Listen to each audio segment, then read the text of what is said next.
Ei.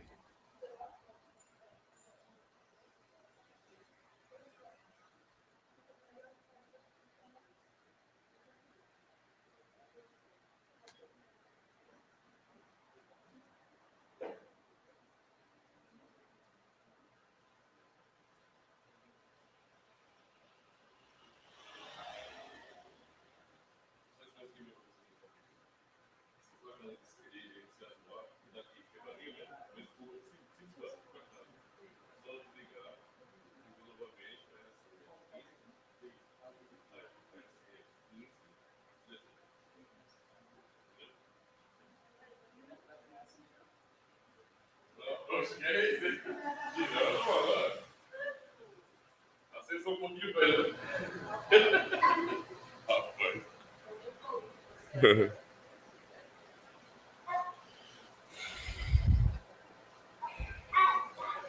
Bem, bom dia, meus irmãos. Vamos dar início ao culto solene. Graças a Deus temos mais uma oportunidade de louvar ao Senhor nosso Deus, né? E reconhecer a sua bondade e a sua misericórdia. Este é um benefício que nós recebemos de Deus. Nós não encontramos Deus por nós mesmos, mas é o Senhor que, por sua bondade, vem ao nosso encontro. É assim desde o começo do mundo. O homem caiu e Deus foi até o homem para o resgatar. Essa é a bondade de nosso Deus. Vamos, então, nos colocar de pé, neste momento, para darmos início ao culto.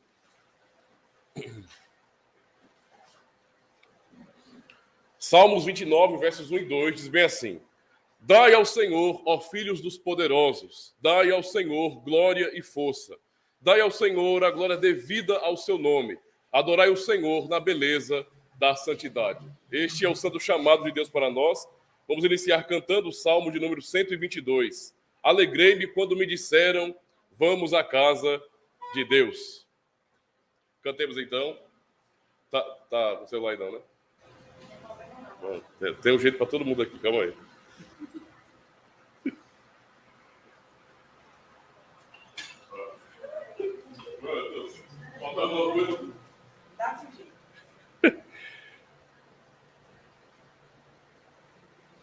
Cantemos então.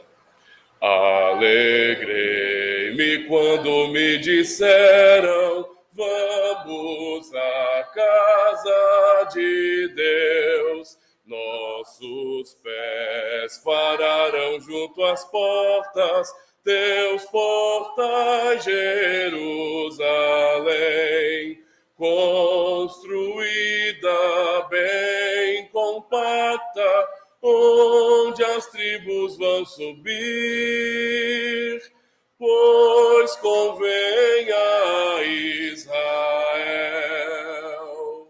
Para o santo nome do Senhor, render sua gratidão. Lá estão os tronos de justiça, os da casa de Davi. Que prospere quem te ama, pela sua paz orai. Por Jerusalém orai. Reine paz entre os teus muros, nos palácios e com bens, por amor dos meus irmãos, por amor de amigos meus, haja paz em ti, eu peço, pela casa do Senhor. Buscarei sempre o teu bem.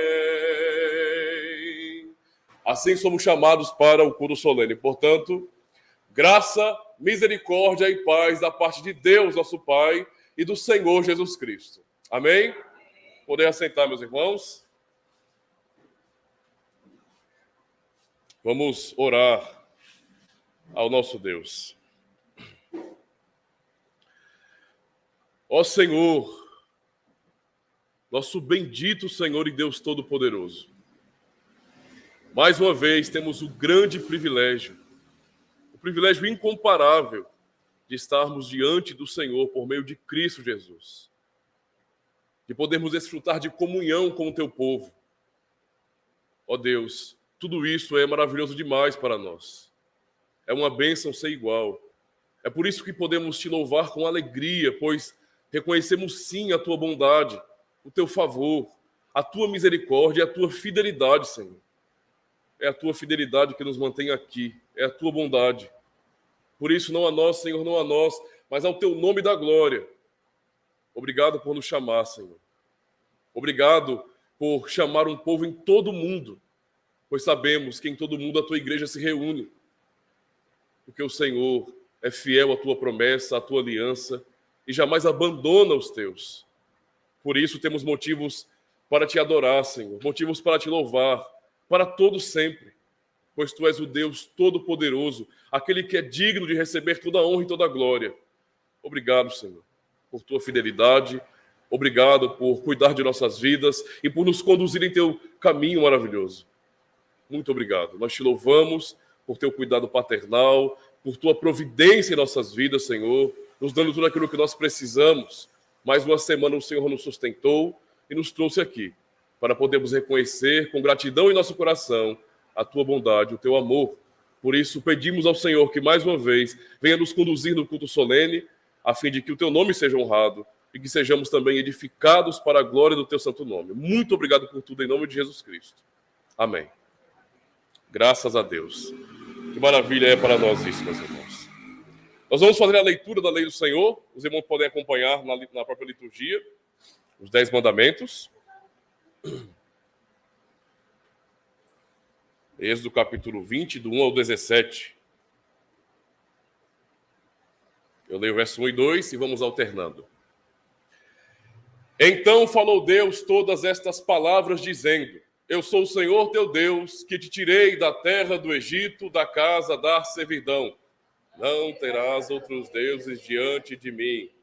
Não farás para ti imagem de escultura, nem alguma semelhança do que há em cima nos céus, nem embaixo na terra, nem nas águas debaixo da terra.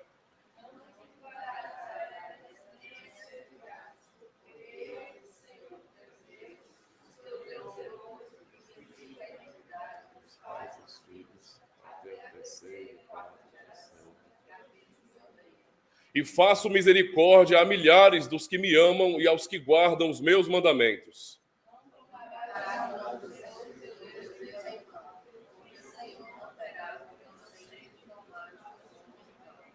Lembra-te do dia de sábado para o santificar.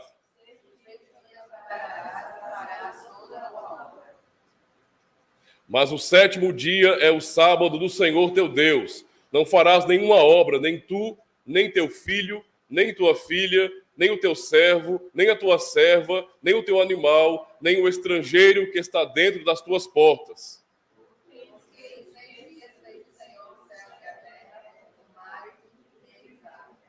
No 7º dia descansou, portanto abençoou o dia de sábado e o santificou. Honra a teu pai e a tua mãe, para que se prolonguem os teus dias na terra que o Senhor teu Deus te dá. Não adulterarás. Não dirás falso testemunho contra o teu próximo. Não cobiçarás a mulher do teu próximo, nem o seu servo, nem a sua serva, nem o seu boi, nem o seu jumento, nem coisa alguma do teu próximo. Amém. Graças a Deus temos esse privilégio de lermos a lei de nosso Deus. E isso, em nossa geração, a geração de hoje, é um marco. É uma coisa muito importante. Infelizmente, são poucos os que têm esse contato, ou pelo menos entendem a importância de sempre refletirmos a lei de Deus. Então, para nós é um privilégio, a cada manhã de domingo, ouvirmos esses mandamentos e podermos lembrar também que um dia há tantas gerações atrás, há mais de 3.000 anos, Deus ele entregou essa lei ao seu povo lá no Monte Sinai, 50 dias depois que saíram do Egito. Estavam ali como o povo do Senhor, congregado ao pé do monte, e Deus falou essas palavras ao seu povo, e hoje podemos ouvi-las. Isso realmente é uma bênção, irmãos. Vamos louvar a Deus ainda cantando o hino Eterno Pai, teu povo congregado. Cantemos então. Eterno Pai, teu povo congregado, humilde implora a tua graça aqui, no dia para o culto reservado, com esperança olhamos para ti. Teu santo livro, ó grande Deus, cercamos, com fé singela e reverente amor, e como atentos filhos procuramos ciência na palavra do Senhor. Jesus, aos teus benditos pés sentados, queremos teu conselho receber, e sendo por ti mesmo doutrinados, de mais em mais da santa fé crescer, do mundo e seus encargos retirados, queremos descansar em ti, Senhor, mirando os ricos bens entesourados, na plenitude do teu vasto amor. Ensina aos teus, Espírito Divino, desfaze a dor dos pobres corações,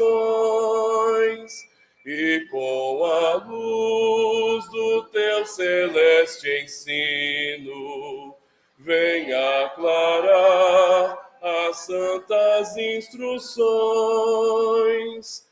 Aviva em nós as forças da memória, o entendimento a fim de conhecer o Rei dos Reis, o Cristo cuja glória enleva os santos anjos de prazer.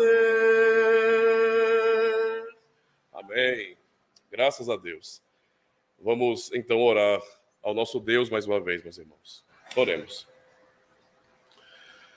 Ó Senhor, já podemos ouvir a tua santa lei e aprender mais uma vez que nós somos pecadores e fracos demais em nós mesmos, que não temos forças, ó Deus, que vem de nós para suportarmos a tua ira, ou então para apresentar nossa própria vida como um sacrifício perfeito, ou alcançar justiça própria por meio da obediência.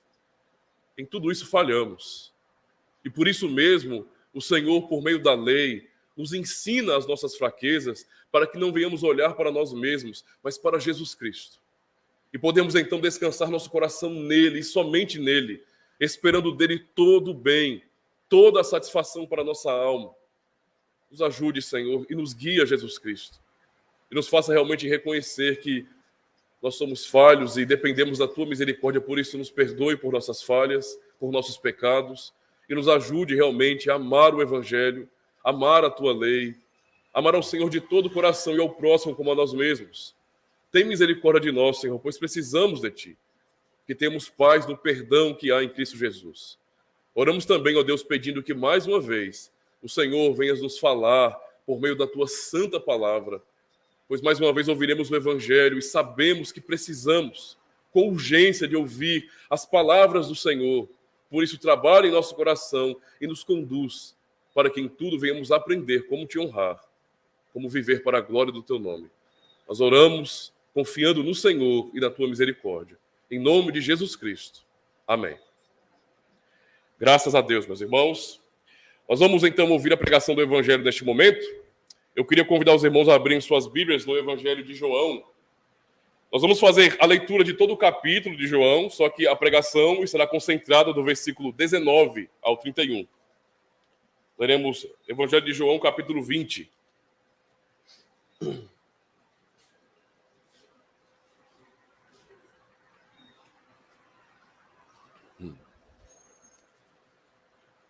Evangelho de João, capítulo 20.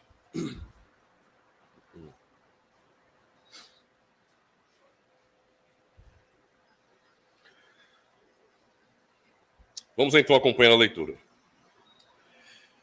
E no primeiro dia da semana, Maria Madalena foi ao sepulcro de madrugada, sendo ainda escuro, e viu a pedra tirada do sepulcro. Correu, pois, e foi a Simão Pedro e ao outro discípulo, a quem Jesus amava, e disse-lhes: levaram o Senhor do sepulcro, e não sabemos onde o puseram. Então Pedro saiu com o outro discípulo e foram ao sepulcro. E os dois corriam juntos, mas o outro discípulo correu mais apressadamente do que Pedro, e chegou primeiro ao sepulcro. E abaixando-se, viu no chão os lençóis, todavia não entrou. Chegou, pois, Simão Pedro, que o seguia, e entrou no sepulcro, e viu no chão os lençóis, e que o lenço que tinha estado sobre a sua cabeça não estava com os lençóis, mesmo enrolado num lugar à parte. Mas enrolado num lugar à parte. Então entrou também o outro discípulo, que chegara primeiro ao sepulcro, e viu e creu, porque ainda não sabiam a Escritura, que era necessário que ressuscitasse dentre os mortos. Tornaram, pois, os discípulos para casa. E Maria estava chorando fora, junto ao sepulcro. Estando ela, pois, chorando, abaixou-se para o sepulcro. E viu dois anjos vestidos de branco, assentados onde jazera o corpo de Jesus, um à cabeceira e outro aos pés. E disseram-lhe eles: mulher, por que choras? Ela lhes disse: porque levaram o meu Senhor, e não sei onde o puseram. E tendo dito isto, voltou-se para trás e viu Jesus em pé, mas não sabia que era Jesus. Disse-lhe Jesus: mulher, por que choras? Quem buscas? Ela, cuidando que era o hortelão, disse-lhe: Senhor, se tu o levaste, diz-me onde o puseste, e eu o levarei. Disse-lhe Jesus: Maria. Ela, voltando-se, disse-lhe: Raboni, que quer dizer mestre. Disse-lhe Jesus: não me detenhas, porque ainda não subi para meu Pai, mas vai para meus irmãos e dize-lhes que eu subo para meu Pai e vosso Pai, meu Deus e vosso Deus. Maria Madalena foi e anunciou aos discípulos que vira o Senhor e que ele lhe dissera isto. Verso 19 agora, a partir desse texto, desse versículo, é o texto da pregação. Chegada, pois, a tarde daquele dia, o primeiro da semana, e cerradas as portas onde os discípulos, com medo dos judeus, se tinham ajuntado, chegou Jesus e pôs-se no meio e disse-lhes: paz seja convosco. E dizendo isto, mostrou-lhes as mãos e o lado, de sorte que os discípulos se alegraram vendo o Senhor. Disse-lhe, pois, Jesus outra vez: paz seja convosco. Assim como o Pai me enviou, também eu vos envio a vós. E havendo dito isto, assoprou sobre eles e disse-lhes: recebei o Espírito Santo. Aqueles a quem perdoardes os pecados lhes são perdoados, e aqueles a quem os retiverdes lhes são retidos. Ora, Tomé, um dos 12, chamado Dídimo, não estava com eles quando veio Jesus. Disseram-lhe, pois, os outros discípulos: vimos o Senhor. Mas ele disse-lhes: se eu não vir o sinal dos cravos em suas mãos, e não puser o meu dedo no lugar dos cravos, e não puser a minha mão no seu lado, de maneira nenhuma eu crerei. E 8 dias depois, estavam outra vez os seus discípulos dentro, e com eles Tomé. Chegou Jesus, estando as portas fechadas, e apresentou-se no meio, e disse: paz seja convosco. Depois disse a Tomé: põe aqui o teu dedo e vê as minhas mãos, e chega a tua mão e põe-na no meu lado, e não sejas incrédulo, mas crente. E Tomé respondeu e disse-lhe: Senhor meu e Deus meu. Disse-lhe Jesus: porque me viste, Tomé, creste. Bem-aventurados os que não viram e creram. Jesus, pois, operou também, em presença de seus discípulos, muitos outros sinais, que não estão escritos neste livro. Estes, porém, foram escritos para que creiais que Jesus é o Cristo, o Filho de Deus, e para que, crendo, tenhais vida em seu nome. Até aqui, meus irmãos, esse é o texto, então, de nossa pregação. Eu vou ler apenas agora a pergunta 103 do Dia do Senhor 38 de nosso catecismo, que diz assim: o que Deus exige no quarto mandamento? Primeiro, que o ministério do Evangelho e as escolas cristãs sejam mantidos, e que eu, especialmente no dia de descanso, seja diligente em ir à igreja de Deus para ouvir a palavra de Deus, participar dos sacramentos, invocar publicamente ao Senhor e praticar a caridade cristã para com os necessitados. Segundo, que em todos os dias da minha vida eu cesse as minhas más obras, deixe o Senhor operar em mim por seu Espírito Santo e assim começar nesta vida o descanso eterno. Até aqui. São então os textos, não é, que nos ensinam a doutrina do Evangelho e também nos expõem a lei do nosso Deus. Amada congregação do Senhor Jesus Cristo, eu começo com uma pergunta que é bem importante. Qual é a importância desse dia para nós, do dia de domingo? Qual é a importância? Eu estou perguntando isso porque, obviamente, no mundo cristão moderno, o dia de domingo já não tem aquela importância que um dia teve.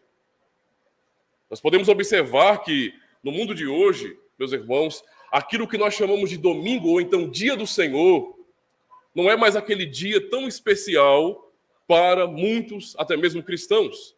Ele perdeu a sua importância e isso aconteceu de maneira gradativa, momento após momento. Os irmãos entenderem a importância desse dia, por exemplo, em Apocalipse 1, em versículo 10, o apóstolo João empregou este termo, dia do Senhor, quando se referiu ao dia da ressurreição de Cristo. Inclusive, João recebeu a revelação do Apocalipse naquele dia, isto é, no domingo.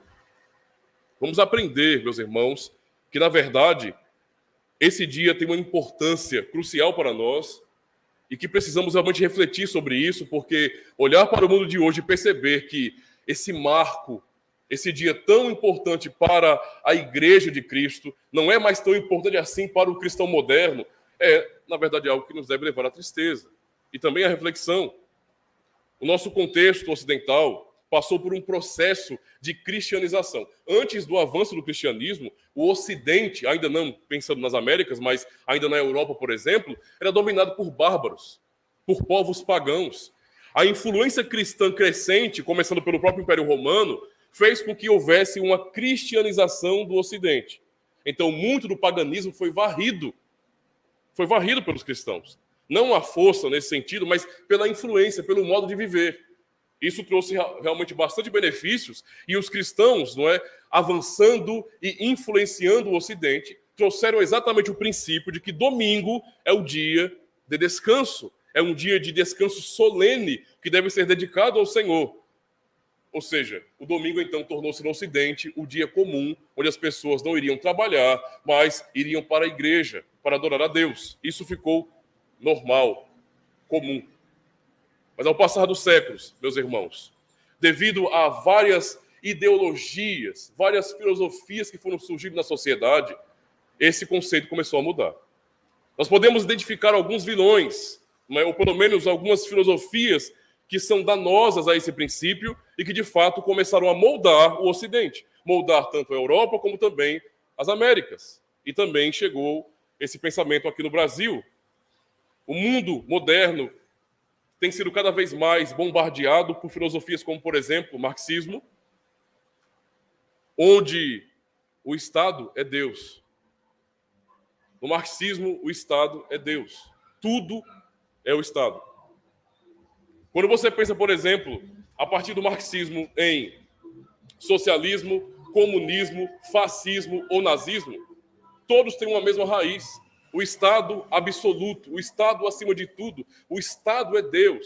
Mas o contrário disso também, em seus exageros, pode ser um erro terrível. Por exemplo, o contrário, então, desse pensamento marxista de estado máximo, digamos assim, vem a ideia do capitalismo. E um cristão genuíno, ele vai ter uma inclinação, é claro, muito mais para um capitalismo, porque tem a ver com liberalismo econômico. E nós sabemos que a economia, não é, ela tem um papel muito importante em uma sociedade.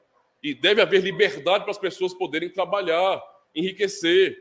Não é? Isso é uma coisa importante também. Mas, infelizmente, por nossas fraquezas, mesmo apenas um sistema econômico, um entendimento acerca do mercado, se tornou Deus. Então, de um lado, não é, a influência na sociedade revolucionária é que o Deus é o Estado, e do outro lado que Deus é Mamon. Tudo gira em torno, então, do dinheiro, tudo gira em torno, então, do lucro, e as pessoas vivem para lucrar, e somente isso.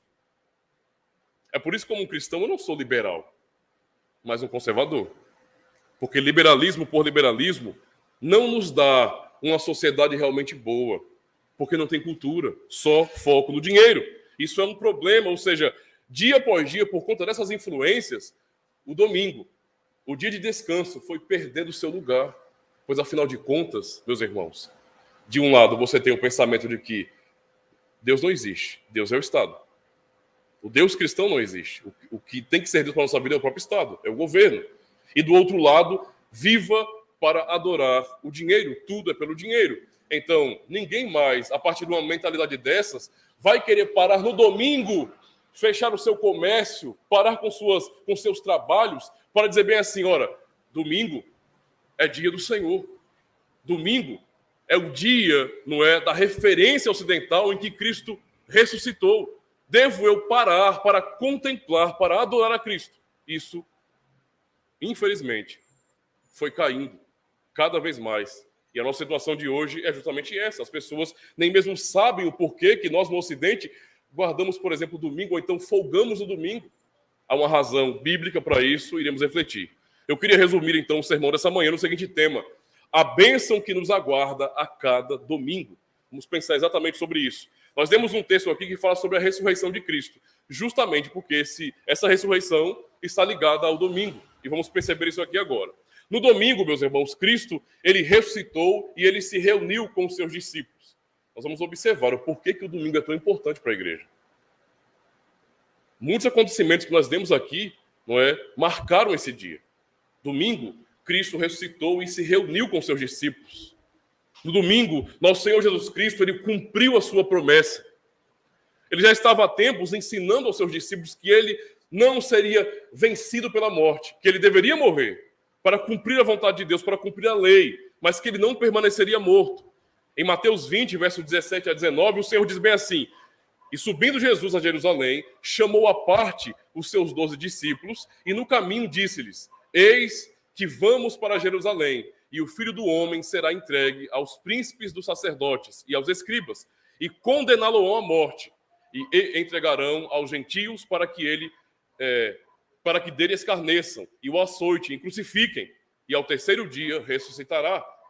Estar reunido com os seus discípulos, então, era algo comum no ministério de Jesus Cristo. A coisa mais normal era ver Jesus com aquela escola apostólica, com os seus discípulos. Ele chamou, e ele começou então esse movimento, e começou a ensinar pessoas, não é, a chamar muitos ali que eram às vezes desprezados pelos demais, e chamou essas pessoas para serem apóstolos, pescadores de homens, seus discípulos. E isso realmente era algo marcante na vida daquelas pessoas.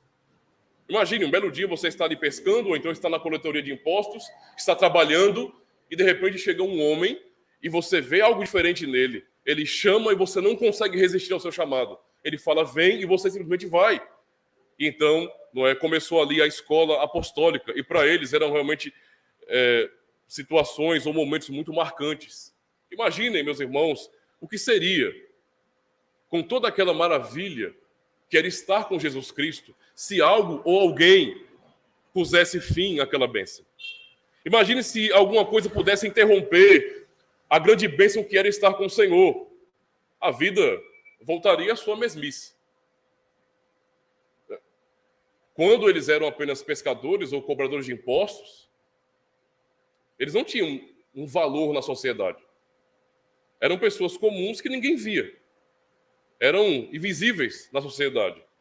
Mas quando começaram a andar com Cristo, eles tiveram uma ascensão e tiveram realmente conhecimento de coisas maravilhosas que muitos doutores da lei não tinham. Eles viram coisas maravilhosas que muitos instruídos não puderam enxergar. Os humildes viram a glória de Deus, enquanto aqueles que eram arrogantes não puderam enxergar. Mas se alguma coisa interrompesse aquela bênção, aquela era gloriosa, aquela era de ouro, a vida voltaria à mesmice, à sua mediocridade, a viver só por viver, sem propósito e sem esperança de algo melhor.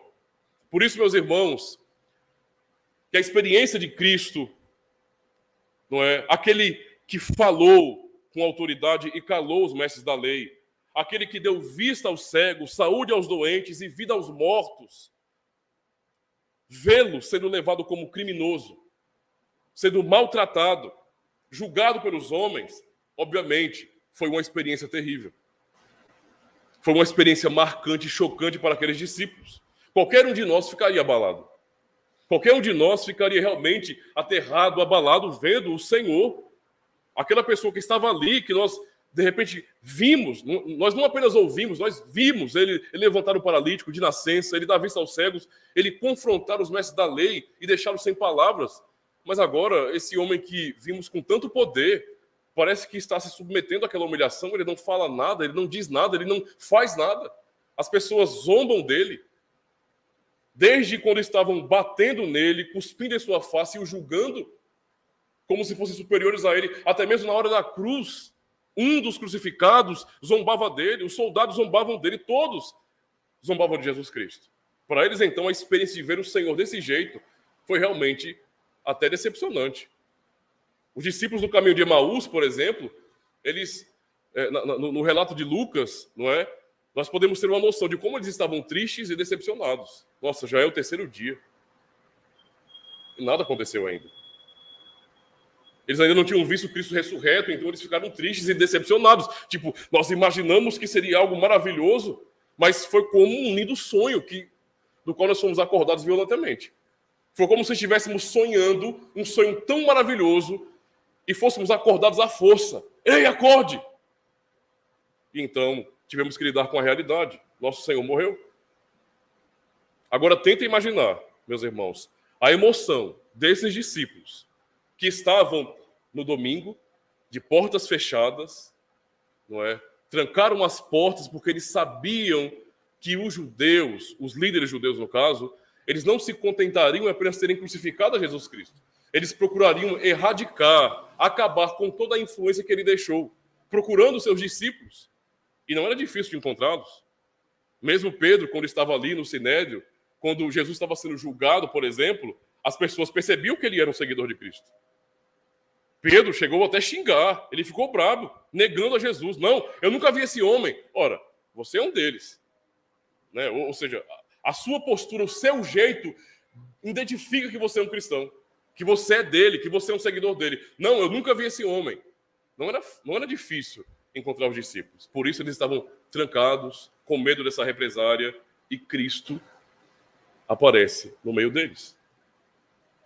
Lemos o relato da ressurreição, e de que depois de aparecer a Pedro e ao discípulo que ele amava, que o texto que nós lemos fala, não é, que é João, ele também vai até os demais discípulos. Aparece primeiro, não é, a Maria Madalena, algumas mulheres ali, há vários relatos, não é, que nos dão mais detalhes sobre isso, mas vai aos seus discípulos, se coloca no meio deles. Tenta imaginar então, se você é capaz de ainda ter aquela capacidade de imaginação que uma criança tem, tenta imaginar a emoção dos discípulos em ver o mestre ali. Nós o vimos ser humilhado e morto há 3 dias atrás, mas agora ele está aqui, como ele tinha dito. Ele está aqui. Não é? A comunhão que eles desfrutavam com Jesus antes de sua terrível morte na cruz, naquele momento tinha sido restaurada. Ou seja, se eles sentiram que foram acordados de um belo sonho, parece que voltou para aquele sonho. Porque agora Cristo estava ali. O mestre estava com eles de volta. No domingo, quando Jesus ressuscitou, ele se reuniu com os seus amados discípulos, com a sua igreja. Por isso, meus irmãos, guardem essas palavras no coração de vocês. No domingo, dia que pertence ao Senhor, ele se reúne com seus discípulos. Isso foi o marco da vida deles. E o que aconteceu nessa reunião, não é? Nesse ajuntamento? Nós sabemos que deve ter sido muito emocionante para os seus discípulos, mas o que aconteceu naquela reunião que nos traz lições importantes e que podem fortalecer também a nossa fé no Senhor, a fé no Evangelho, e compreendemos a importância do domingo para nós. No domingo, Cristo, ele não apenas apareceu aos seus discípulos, ele não apenas esteve com eles, mas ele também trouxe paz e alegria aos seus discípulos. Quais foram as primeiras palavras de Jesus assim que chegou naquela casa? Paz seja convosco. Foram suas primeiras palavras, não é? Palavras de paz. E logo em seguida, depois de cumprimentá-los com a paz, não é? Ele mostra as suas mãos feridas e o seu lado perfurado pelo soldado. Percebam a ordem. Ele primeiro fala, paz a vós, paz seja convosco. E então ele dá testemunho de sua ressurreição. Veja, sou eu. Olhem os ferimentos. Vocês me viram ser ferido assim. Vocês sabem que sou eu. Não é? E então, ele mais uma vez, depois de dar o testemunho de sua ressurreição e falar, sou eu mesmo, ele mais uma vez ele diz, paz seja convosco. Isso realmente ficou marcado. Vocês percebem as coisas fantásticas acontecendo aqui, que são memoráveis para a igreja, acontecendo no domingo da ressurreição. Cristo reuniu seus discípulos e os cumprimentou com a paz. O que nós aprendemos com isso? Que a paz que nós temos não vem de nós mesmos, não vem do mundo, não vem dos homens. Olhe para o mundo e você se frustrará. Mas olhe para Cristo e você saberá o que é a paz. O que é ter paz que vem do Senhor. Tá? Paz do Senhor. Por isso a saudação na igreja. Quando nós somos chamados para o culto, nós somos cumprimentados com a paz, não é? Que vem da parte de Deus, nosso Pai, e do Senhor Jesus Cristo. É a paz que vem de Deus. Cristo, então, traz a paz aos seus discípulos, mas também dá testemunho de sua ressurreição. E o texto nos mostra que ele apresentou logo, não é, as suas mãos feridas e o seu lado. Ou seja, a parte que foi perfurada pelo soldado. E qual o objetivo do Senhor em tudo isso? Em dar a paz e já em seguida mostrar seus ferimentos. Por que ele fez isso, meus irmãos? Porque, na verdade, ele sabia muito bem que haveria dúvidas. Ele sabia que haveria dúvidas. Ele estava ali, mas algum discípulo poderia pensar, não será que é um impostor? Será que realmente é ele? Tipo, tem um homem aqui que é muito parecido com ele, nos dando a paz. Não é? Mas será que realmente é o Senhor? É aquele que vimos morrer? Por que isso era importante para eles e por que isso é importante para nós? Alguém poderia pensar, será que não é um sósia? Porque eu penso assim, mas como assim um sósia? Meus irmãos, vamos ser sinceros. Quantos falsos cristos não já vieram deste mundo? Em nossa geração, em nossa época, na época moderna, você já ouviu falar de alguém que afirma ser o próprio Jesus Cristo? Eu já ouvi muitos, de várias nacionalidades. E sabe o que é mais engraçado? Todos com um estereótipo, não é? Com uma imagem que vem da Igreja Católica Romana, por exemplo. Um Cristo que eles dizem ser, não é? Com um cabelo um pouco longo, com barba, com roupas, não é? E um manto vermelho. Eles pegam as imagens, digamos assim, que historicamente fizeram parte da Igreja Católica Romana, e eles trazem isso à tona dizendo, nós somos o Cristo. Aqui no Brasil nós temos o tal do Henri Cristo. Eu não sei se ele está vivo ainda, mas uma pessoa que, com sua loucura, não é, tão reconhecida pelos cristãos, ainda assim conseguiu seguidores e muitos seguidores. Em vários países, não é, também existem esses falsos cristos. Algum louco, de repente, algum fanático religioso, alguém que não se importa com a verdade, mas que queria manter aquela religião, talvez pensando bem assim, ora, essa é uma oportunidade de começarmos uma revolução em Israel, uma nova religião que surge por meio de um homem que foi crucificado, eu posso me passar por ele e dizer que, de fato, ele ressuscitou, para que essa coisa boa do cristianismo permaneça de pé. Só que os discípulos não eram bobos. Os discípulos não estavam preocupados apenas com a aparência. Eles não queriam se enganar apenas com isso. A preocupação deles é nós precisamos de provas que é realmente o Senhor que está aqui. Por isso o Senhor já chega logo mostrando as suas mãos feridas e o seu lado perfurado, para que eles tivessem certeza de que era o Senhor. Eles não ficariam impressionados apenas com a aparência. não é? Mas eles queriam realmente ter provas de que aquele que foi morto reviveu. No verso 25, isso fica bastante claro, porque Tomé não estava na hora. E Tomé, quando ouve dos discípulos que o Senhor esteve aqui, nós vimos o Senhor, a primeira coisa que Tomé faz ou fala é justamente essa: olha, se eu não vir o sinal dos cravos em suas mãos, não é? E se eu não puser o meu dedo no lado dos cravos, não é? Ou puser a minha mão do seu lado, no caso, de maneira nenhuma crerei. Ou seja, Tomé, que não estava, seu primeiro questionamento foi esse: tem certeza que vocês viram o Senhor? Tem certeza que a pessoa que se manifestou aqui era o Senhor de verdade? Porque se eu não puder ver os sinais de seus cravos, as suas mãos perfuradas, e o seu lado também, perfurado pela lança do soldado, eu não vou crer. Alguém pode dizer bem assim, tá vendo aí? Tomé era um incrédulo. Meus irmãos, muitas vezes Tomé é injustiçado. Tomé, ele não era um incrédulo. De forma nenhuma. Nós podemos até dizer que Tomé, naquele momento, como qualquer um de nós, também estaríamos, não é? Ele estaria, de repente, com uma crise. Impactado ainda. Seu mestre morreu. Isso iria impactar qualquer pessoa. Ele podia estar com uma crise de fé. Mas o ponto de Tomé aqui não era não crer em Jesus Cristo. A sua dificuldade era confiar no testemunho dos demais discípulos. Porque eles viram, ele não. Então ele teve essa dificuldade e ele exigiu provas. Eu não posso acreditar no que vocês estão me dizendo, porque eu não vi. Eu o vi morrer. Eu sei que ele morreu. Já é o terceiro dia. Mas eu não vi vivo aqui diante de mim. Eu não pude realmente observar, ver, provar com os meus próprios olhos e tocar para saber realmente que ele está vivo. Eu não tive essa experiência. Nisso aprendemos duas coisas importantes, meus irmãos. Primeiro, os discípulos não estavam delirando. Nós percebemos que eles queriam provas. Eles queriam provas. Eles não se contentariam apenas com alguém parecido. Eles queriam ver o próprio Jesus ali. E a segunda coisa, Tomé, o seu vacilo ou exagero nesse sentido, foi porque ele não confiou nas palavras dos demais apóstolos. E aprendemos aqui que o testemunho dos apóstolos é verdadeiro. O testemunho dos apóstolos é verdadeiro. O problema de Tomé foi esse. Não foi qualquer um, entende? Não era qualquer um dizendo, vimos o Senhor. Não, eram os discípulos de Cristo, seus apóstolos, que estavam dizendo, e o testemunho deles é verdadeiro. Não é? Só que tudo isso, Tomé, como qualquer um de nós, ficaria fraco. Percebam que Jesus, quando apareceu, a primeira coisa que ele faz é mostrar os seus ferimentos, porque ele sabia muito bem que, assim como Tomé, os discípulos que também não tinham visto ele logo poderiam fazer os mesmos questionamentos.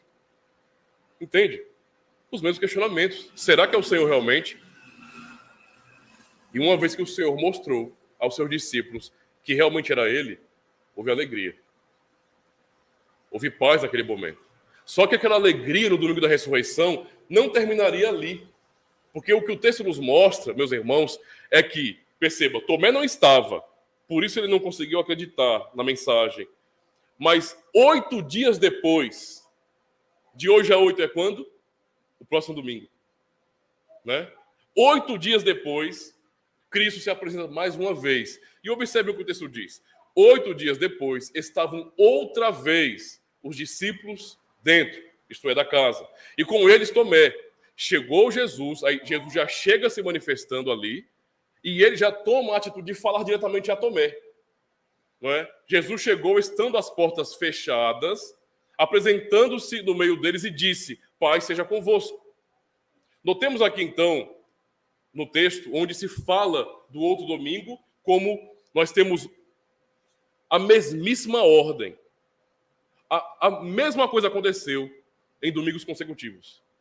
Cristo ressuscitou em um domingo, paz seja convosco, foi o que ele disse quando se manifestou aos seus discípulos, e mostrou o testemunho de sua ressurreição, seus ferimentos. E no outro domingo, a mesma coisa, ele se apresentou mais uma vez, quando os discípulos estavam reunidos na mesma casa, portas fechadas, do mesmo jeito. Ele se manifesta e a primeira coisa que ele fala de novo é, paz seja convosco. E na sequência, o que ele faz é mostrar também, para Tomé dessa vez, as marcas em suas mãos e no seu lado. A mesma configuração, a mesma coisa, o mesmo acontecimento. Não é? Cristo, então, meus irmãos, ele ensina isso aos seus discípulos, ele fala a Tomé diretamente, disse a Tomé, põe aqui, diretamente com Tomé, põe aqui o teu dedo e vê as minhas mãos, e chega a tua mão e põe-na no meu lado, e não sejas incrédulo, mas crente. Sou eu mesmo, Tomé, eu ressuscitei, não é uma ilusão, os seus irmãos não deliraram, eles me viram, eu mostrei a eles, e agora eu estou mostrando a você também. O que aconteceu em 2 domingos consecutivos foram encontros solenes com o Senhor Jesus Cristo. Foi a comunhão de Cristo com os seus discípulos. Cristo deu a paz e testemunhou de sua obra de ressurreição e houve alegria naquela casa. Um ambiente simples onde Cristo se manifesta no meio de seus discípulos, como havia prometido. E não somente isso, irmãos. No Evangelho de Lucas, por exemplo, nós temos mais detalhes sobre esse acontecimento. João é mais resumido, não é? Ele se foca nos pontos mais importantes, mas Lucas, por exemplo, quando vai relatar sobre esse dia da ressurreição, ele é muito mais detalhista. Em Lucas 24, nós vemos que Jesus ressuscitou no primeiro dia da semana, e ele foi visto por Maria Madalena, por Joana, e Maria, mãe de Tiago, e outras que estavam com elas, que confirmaram isso. Lucas é bem mais detalhista, não é? Porque o trabalho que ele fez foi um trabalho científico, aos moldes científicos da época. Ele fez uma pesquisa, não é? Ele ouviu a todos, entende? E ele fez algo bem concreto, realmente. Então, no verso 1 ao 10, não é? Nós vemos isso, o nome das mulheres, não é? O relato da ressurreição, e que também ele apareceu a Pedro e a João. Dos versos 13 ao 35, nós vemos que Jesus foi a caminho com os 2 discípulos, lá no caminho de Emaús. E naquele encontro de Jesus com os discípulos no caminho de Emaús, que estavam falando sobre o ocorrido, já é o 3º dia. Nosso Senhor morreu. E Jesus, ouvindo esses discípulos, ele começa a expor as Escrituras. No domingo, ele está andando com os discípulos no caminho e está pregando para os discípulos, ensinando aos discípulos. Expor as Escrituras. Eles chegam até uma casa, não é? E então eles resolvem comer ali. E o ato de Jesus, junto com os discípulos, foi para, levar a memória deles, né? Para recuperar a memória deles. Porque Jesus, então, estando à mesa com os discípulos, ele toma o pão, ele dá graça e parte o pão. Eles já viram isso. Eles já tinham visto isso. E quando Cristo fez isso, os olhos deles se abriram. O Senhor saiu do meio deles. E eles perceberam que era o Senhor. E eles falaram, porventura, não nos ardia o coração quando ele nos expunha as Escrituras? Ouvindo as palavras do Mestre. Aquele mesmo calor que eles sentiam quando ouviam Cristo pregando o Sermão da Montanha, reunindo pessoas. Ele ouviu um homem no caminho de Emaús, eles ouviram, e o coração deles foi aquecido pelas palavras de Cristo. Versos 36 a 43, quando Jesus, não é, ele saiu então daquele lugar onde estavam os discípulos do caminho de Emaús, ele se apresentou então a todos os demais discípulos. Os discípulos correram, foram aos demais discípulos para falar. Nós vimos o Senhor, ele esteve conosco no caminho, ele nos pregou o Evangelho, ele nos ensinou a verdade da Escritura. E então Cristo vai e aparece no meio deles. Veja como Lucas é bem mais detalhista. E o que ele fala em Lucas também, Pai seja convosco. E Lucas nos dá tantos detalhes que mostram que Cristo não apenas mostrou as marcas de seus ferimentos da crucificação, mas para que eles tivessem ainda mais convicção, Jesus comeu com eles. Vocês querem ter certeza que sou eu mesmo? Vocês estão vendo aqui, mas eu quero dar mais certeza ainda para vocês. Peguem alguma coisa para me comer aí. Eu quero comer alguma coisa com vocês. Eu quero comer com vocês. A comida que Jesus comeu aqui, para nós, nordestinos, seria tão estranho como açaí com peixe. Porque ele comeu aqui peixe assado com mel. Né? Tenta imaginar a mistura.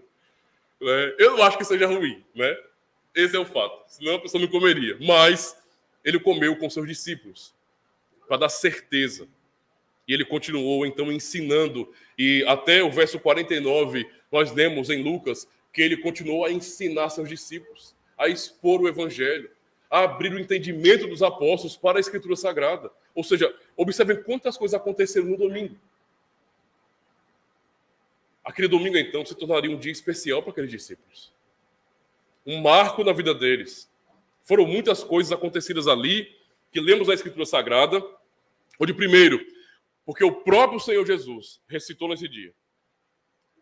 O que tornou esse domingo, então, tão especial para os discípulos, ao ponto de isso se tornar uma tradição na igreja, Para os irmãos entenderem que a nossa maneira cristã, o nosso entendimento de guardar o dia do Senhor no domingo não é uma invenção de homens, como alguns acabam acusando. Na verdade, isso é uma tradição que veio dos próprios apóstolos, porque primeiro Cristo mesmo recitou no primeiro dia e reuniu seus discípulos, lhes deu a paz e a alegria, ensinou o evangelho. E no outro domingo ele voltou para mais uma vez fortalecer os seus discípulos, ensinando a eles a palavra de Deus, não é? E ele poderia ter voltado em qualquer outro dia da semana. Para pensar. Se alguém vai dizer bem assim, não, tem que ser literalmente o sábado, como eram com os judeus. Porque é assim que o mandamento diz.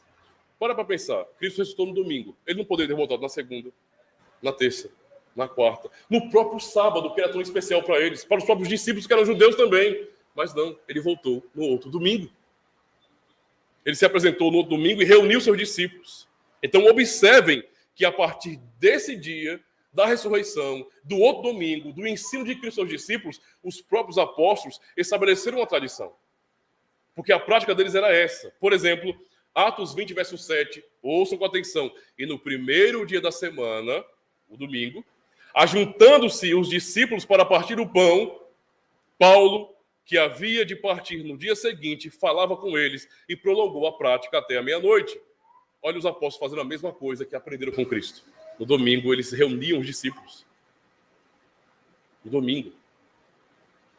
Em 1 Coríntios 16, verso 2, mais uma vez, no primeiro dia da semana, cada um de vós põe à parte o que puder ajuntar, conforme a sua prosperidade, para que não se façam coletas quando eu chegar.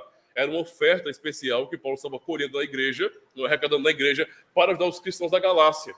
E Paulo fala para os cristãos de Corinto, é no domingo, quando vocês estiverem reunidos, já deixem tudo separado, para eu não chegar aí e no domingo ficar de casa em casa falando, meus irmãos, com quanto vocês podem contribuir? Não, deixem tudo separado, para que no domingo, quando estivermos reunidos, se façam as coletas.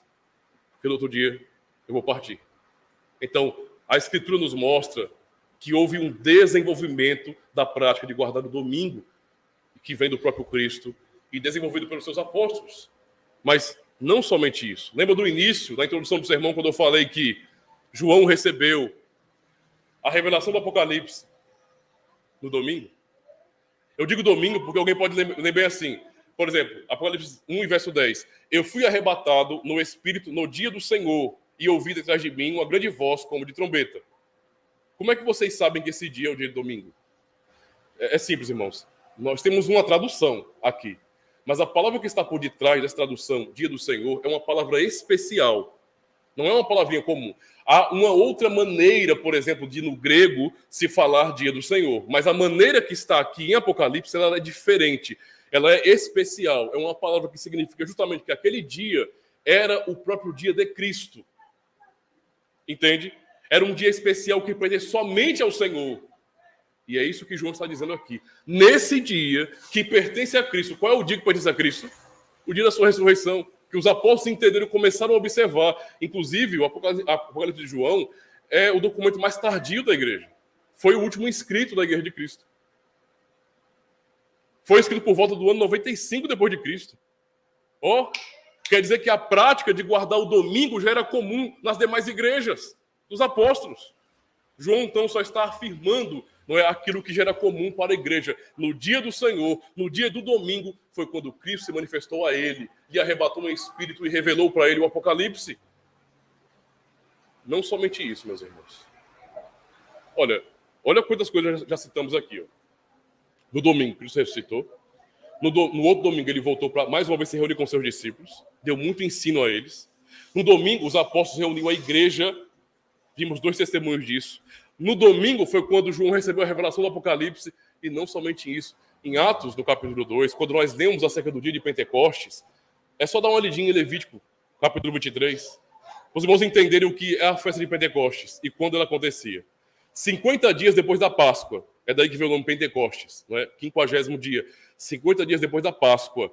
Só que depois desse dia, depois de completar esses 50 dias depois da Páscoa, o dia ordenado para se comemorar o Pentecoste, desde lá do passado do Antigo Testamento, era um dia depois do sábado.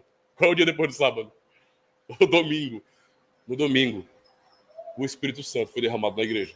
Vocês percebem quantos acontecimentos no dia de domingo? Isso não é uma agenda romanista ou que nós inventamos. O Evangelho nos dá testemunho disso.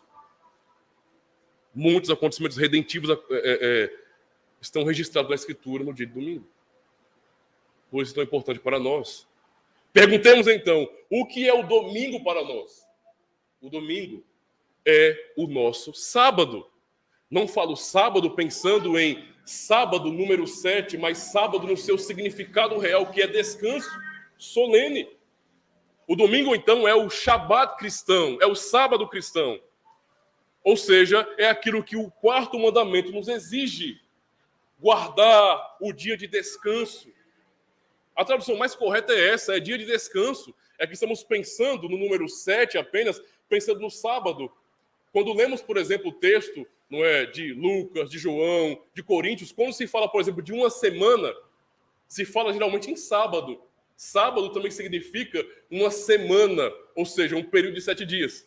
Basicamente é isso. O ponto aqui não entender, irmãos, é compreender que o sábado, então, ou o Shabat, significa descanso, descanso solene.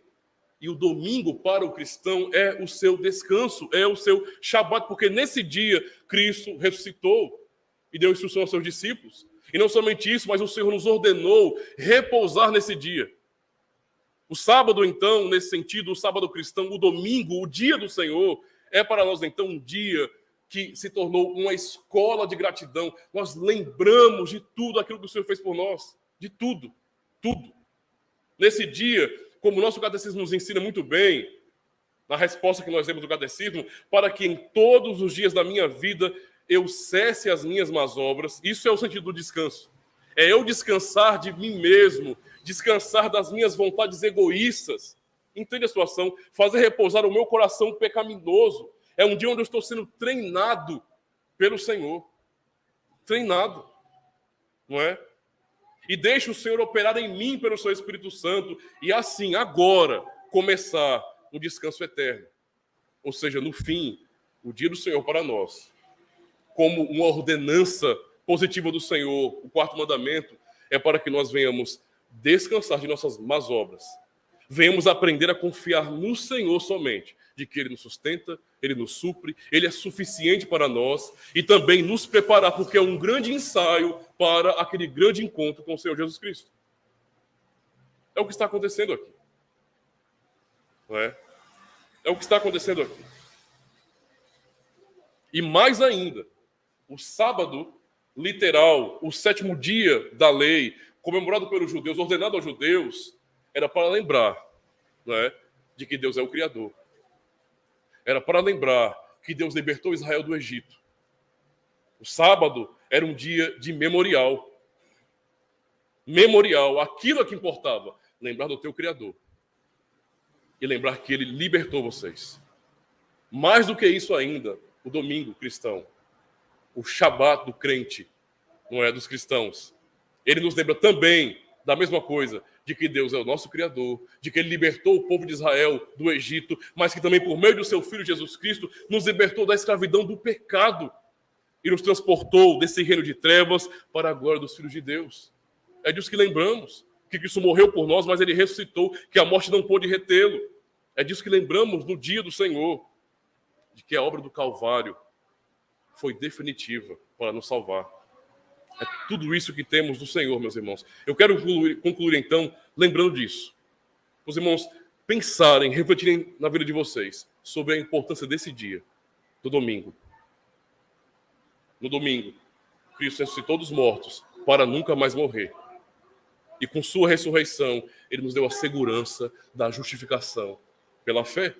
João, capítulo 20, o texto que lemos, mas também Romanos 4, verso 25, quando Paulo fala que Ele ressuscitou para a nossa justificação. É o Cristo vivo que nos garante perdão de pecados. É o Cristo vivo. No domingo, Cristo se reuniu com os seus discípulos, estabelecendo um princípio que foi desenvolvido pela igreja. Isso está em todos os evangelhos e na prática cristã daqueles tempos. No domingo, houve paz e alegria na igreja. No domingo, meus irmãos, Cristo fortaleceu a fé do discípulo fraco. É aqui que nós somos fortalecidos, ouvindo as palavras de Cristo. É nesse ambiente de comunhão dos santos que Cristo fala com o seu povo. É aqui. Nós nunca vamos poder ser fortalecidos pelo Senhor distantes da igreja, não considerando o dia de domingo como um dia de descanso solene. É aqui, nesse momento, onde o Senhor realmente renova a fé do seu povo. No domingo, como lemos em João, capítulo 20, quando Cristo chega ali até a casa, ele sopra o Espírito Santo sobre os seus discípulos. E então, lá no dia de Pentecostes, no domingo, o Senhor Jesus, que rogou ao Pai, essa foi a sua promessa, para enviar outro Consolador, naquele dia essa promessa é cumprida. O Espírito Santo, então, no dia de domingo, é derramado sobre a igreja. E a partir daquele dia, a igreja começou a se espalhar pelo mundo. E chegou até nós. Começou no domingo. Começou no domingo. Não é? No domingo, meus irmãos, havia então reunião da igreja. E no domingo, Jesus revela o Apocalipse. Tudo isso marca esse dia como um dia especial para nós. Um dia que é pertencente ao Senhor Jesus Cristo. Para que nós cristãos, aqueles que foram resgatados, redimidos por Ele, nesse sentido, possam lembrar exatamente disso. Não olhe para o dia de domingo como sendo um dia qualquer. Não faça isso, porque quem pensa assim é o mundano. É aquele que não crê em Jesus Cristo. Quem acha que o domingo é um dia qualquer, um dia sem importância real, um dia que eu posso dedicar a coisas fúteis, inúteis, sabe? A coisas banais, porque não tem importância, esse pensamento é mundano.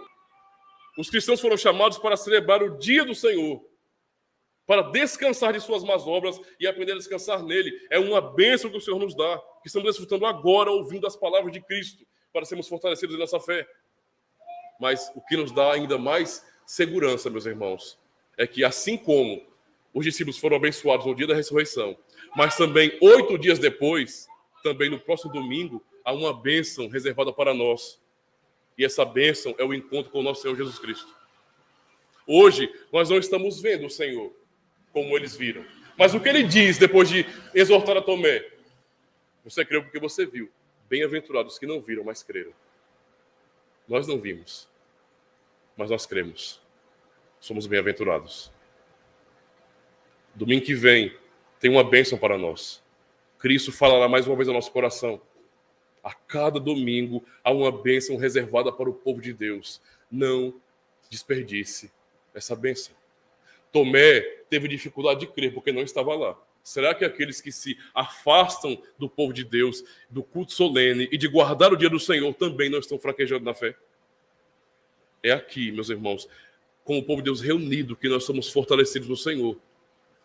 Se aprendermos isso, que a cada domingo há uma alegria do Senhor para nós e a paz do Senhor no Espírito Santo para nós, nós teremos nossas forças renovadas pela obra de Cristo. E será assim a cada domingo, até que um dia seja o domingo para todo sempre. Haverá um dia, quando Cristo voltar, que a eternidade, não é, será a expressão justamente desse domingo, do dia do Senhor. Será um dia do Senhor para todo sempre. Hoje estamos nos preparando para isso, aguardando aquele grande dia em que o Senhor estará conosco para todo sempre. Para todo sempre. Assim como foi a alegria dos discípulos em ver o Jesus ali, nós também veremos ao nosso Senhor. E isso nunca terá fim. Não haverá mais essa separação, sabe? Não será como naquele primeiro momento onde ele esteve com seus discípulos, mas em seguida, depois de dar as últimas instruções, ele subiu aos céus. Não. Dessa vez ele voltará dos céus para estar conosco para sempre. É isso que está nos aguardando a cada domingo. Por isso, meus irmãos, domingo que vem tem mais. Deus abençoe a vida de vocês, não é? Graças a Deus.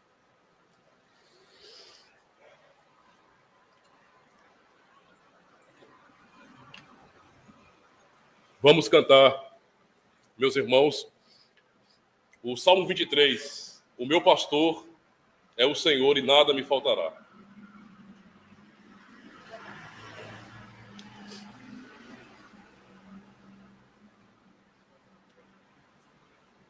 Tá certinho aí? Tá? Cantemos então. O meu pastor pastor é o Senhor, e nada me faltará. Em pastos verdes faz-me deitar, as fontes de paz conduz. Minha alma, Deus vem restaurar e guia meu caminhar por justas veredas, faz-me andar por causa do nome seu. Se a morte me ameaçar no vale da escuridão, não temerei mal nenhum, pois tu comigo estás. A tua vara e o teu bordão a mim consolo dão, e mesa pões diante de mim perante inimigos meus. Com óleo à fronte unges-me, transborda o copo meu. Bondade tua e compaixão deveras me seguirão. Sim, todos os dias me seguirão por todo meu viver,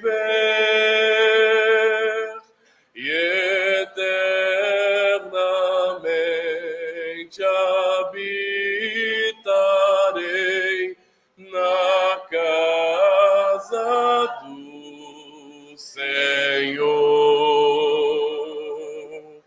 É este descanso aqui, meus irmãos, que o Salmo 23 nos ensina, o descanso de que temos um pastor sobre nós, não é? Que nos garante, que nos protege, é o que aprendemos, não é? No dia do Senhor. Somos chamados para isso, para confiar nesse pastor, não é? Que é o nosso Senhor. Vamos orar a Deus neste momento, meus irmãos. Ó Deus, só podemos te louvar por tua bondade, pois mais uma vez podemos aprender na tua palavra, aprender a descansar no Senhor, aprender sobre a importância do domingo, o dia do Senhor, a fim de que venhamos crescer espiritualmente e sermos instruídos na adoração solene, na adoração sincera a Ti, Senhor. Aprendemos a reconhecer que Tu és o nosso pastor, que não nos abandona e que reúne o Teu povo para a instrução, para a edificação de nossa vida. Obrigado, Senhor, por Tua fidelidade. Obrigado por Teu amor, por continuar, desde aquele dia, a se manifestar por meio da Tua santa palavra a nós, pois a cada domingo nós podemos ouvir o Teu santo chamado, ouvirmos a Tua santa palavra, o santo evangelho, e assim sermos fortalecidos na fé que o Senhor mesmo nos deu. Assim continua, Senhor, trabalhar em nosso coração, e que venhamos estar desejosos de a cada domingo buscarmos a união com o Teu povo, a comunhão dos santos, para sermos ministrados pelo Senhor e aprendermos mais de Ti. Tem misericórdia de nós e nos ajude a entender esse dia como um dia de bênçãos para a nossa vida, um dia de repouso solene que devemos realmente dedicar ao Senhor.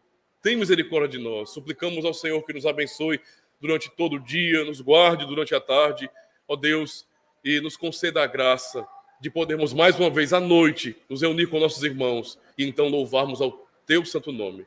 Muito obrigado por tudo em nome de Jesus Cristo. Amém. Graças a Deus, meus irmãos. Vamos cantar então o Salmo 131. Não é soberbo o meu coração, nem tenho altivo olhar. Cantemos então. Não é soberbo o meu coração, nem tenho altivo olhar. As grandes coisas não vou buscar, grandes demais para mim. Mas a minha alma eu fiz sossegar, como o infante está, bem desmamado com sua mãe, minha alma assim está. Ó Israel, espera em Deus, espera no Senhor. Desde o presente que agora é e para sempre. Amém. Graças a Deus. Vamos então, meus irmãos, juntos fazer a oração que o Senhor nos ensinou. Portanto, vós orareis assim: Pai nosso que estás nos céus, santificado seja o teu nome. Venha o teu reino, seja feita a tua vontade, assim na terra como no céu. O pão nosso de cada dia nos dá hoje, e perdoa-nos as nossas dívidas, assim como nós perdoamos aos nossos devedores. E não nos conduzas à tentação, mas livra-nos do mal, porque teu é o reino e o poder e a glória para sempre. Amém. Graças a Deus. Vamos então nos colocar de pé, meus irmãos, para encerrarmos o culto solene. Assim o Senhor despede o seu povo. A graça do Senhor Jesus Cristo e o amor de Deus, nosso Pai, e a comunhão do Espírito Santo seja com todos vós. Amém.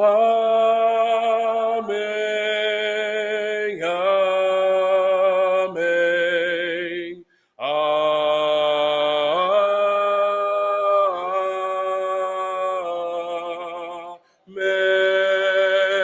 Amém. Cantemos então o último cântico. Grande é o Senhor. Cantemos então. Grande é o Senhor e muito digno de louvor. Na cidade do nosso Deus, seu santo monte. Alegria de toda a terra.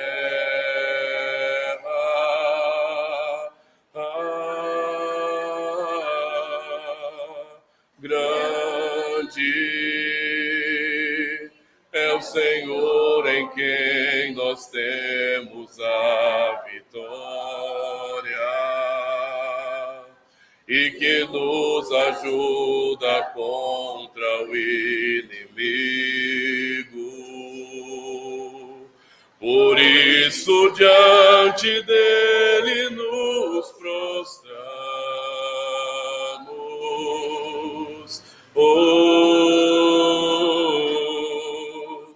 Queremos o teu nome engrandecer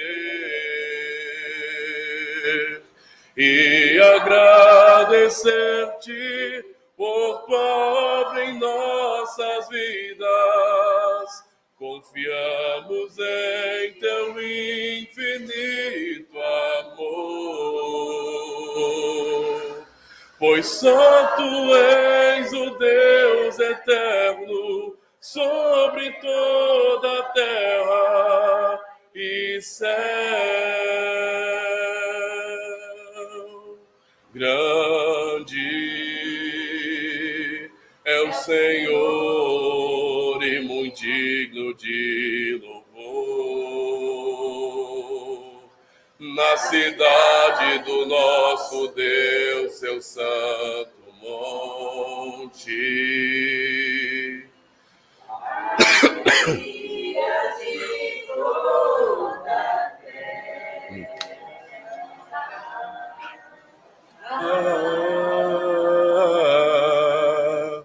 Grande é o Senhor em quem nós temos a vitória e que nos ajuda contra o inimigo. Por isso, diante dele nos prostramos,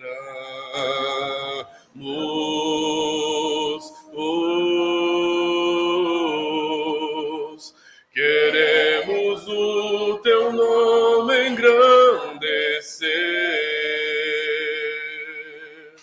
e agradecer-te por tua obra em nossas vidas. Confiamos em teu infinito amor. Pois santo és o Deus eterno, sobre toda a terra e céu.